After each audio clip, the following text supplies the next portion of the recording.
అధికార పార్టీ కాంగ్రెస్ లో కీలక మార్పులు చోటు చేసుకుంటున్నాయి. కొత్త చీఫ్ రాకతో పార్టీలో ప్రక్షాళన జరుగుతోంది. టీపీసీసీ మహేష్ కుమార్ గౌడ్ కొత్త రూల్స్ కు శ్రీకారం చుట్టారు. బాధ్యతలు స్వీకరించిన వారం రోజులు కూడా అవ్వలేదు, అప్పుడే చీఫ్ అయిన పవర్ ను చూపిస్తున్నారు.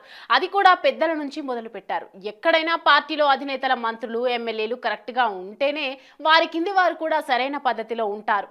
అలా జరగాలి అంటే మంత్రులు తప్పనిసరిగా పార్టీ ఆఫీసు గాంధీ భవన్ కు రావాలి. ఇదే విషయాన్ని మహేష్ కుమార్ గౌడ్ చెప్పారు. ఎమ్మెల్యేలుగా ఉన్నప్పుడు రెగ్యులర్ గా గాంధీ భవన్ కు వచ్చే నేతలు మంత్రులవగానే మాత్రం పార్టీ ఆఫీసుకు రావటం లేదు. అదేమిటంటే ప్రభుత్వ కార్యక్రమాలు, సమీక్షలు, రాష్ట్రంలో పర్యటనలతో బిజీగా ఉన్నామని చెప్తారు. అయితే తాజాగా బొమ్మ మాత్రం ఇందుకు అంగీకరించలేదు. మంత్రులు ఎమ్మెల్యేలు గాంధీ భవన్ కు రావాల్సిందే అన్నారు. అంతేకాకుండా రేవంత్ తో జరిగిన భేటీలో మంత్రులు పార్టీ ఆఫీసుకు రావాల్సిన అవసరం, పార్టీ క్యాడర్ ను కలవాల్సిన అవసరాన్ని నొక్కి చెప్పారు.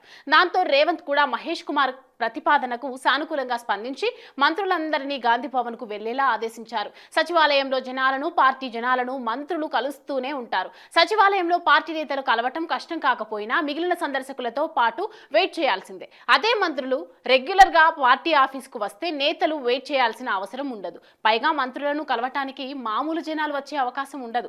కాబట్టి గాంధీ భవన్ లో మంత్రులు స్పెండ్ చేసినంత సమయం పూర్తిగా పార్టీ నేతలతోనే ఉండొచ్చు. పార్టీ నేతలు, కార్యకర్తలు తమ నియోజకవర్గాల్లో సమస్యలను, వ్యక్తిగత అవసరాలను మంత్రులతో చెప్పుకొని వాటిని పరిష్కరించుకునే అవకాశాలు ఎక్కువగా ఉంటాయి. ఇలాంటి విషయాలన్నింటినీ రేవంత్ తో బొమ్మ చెప్పి ఆయనను సానుకూలంగా స్పందించేలా చేశారు. ఇది బొమ్మ మొదటి విషయం అని చెప్పాలి. కాంగ్రెస్ ముఖ్యమంత్రుల్లో చాలా మంది సచివాలయంకు మాత్రమే పరిమితం అయ్యేవారు. ఎప్పుడైనా అవసరమైనప్పుడు మాత్రమే గాంధీ భవన్ లో కనబడేవారు. అదే రెగ్యులర్ గా నెలకు ఒకసారైనా పార్టీ ఆఫీసుకు ముఖ్యమంత్రి వస్తే తప్పనిసరిగా మంత్రులు కూడా వస్తారు.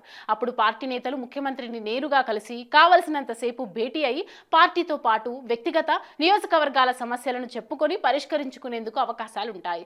బొమ్మ ప్లాన్ గనుక అనుకున్నది అనుకున్నట్లు సక్సెస్ అయితే మంత్రులు, సీఎంను గాంధీ భవన్ కు రప్పించిన మొదటి పీసీసీ అధ్యక్షుడిగా నిలిచిపోవటం ఖాయమని చెప్పాలి.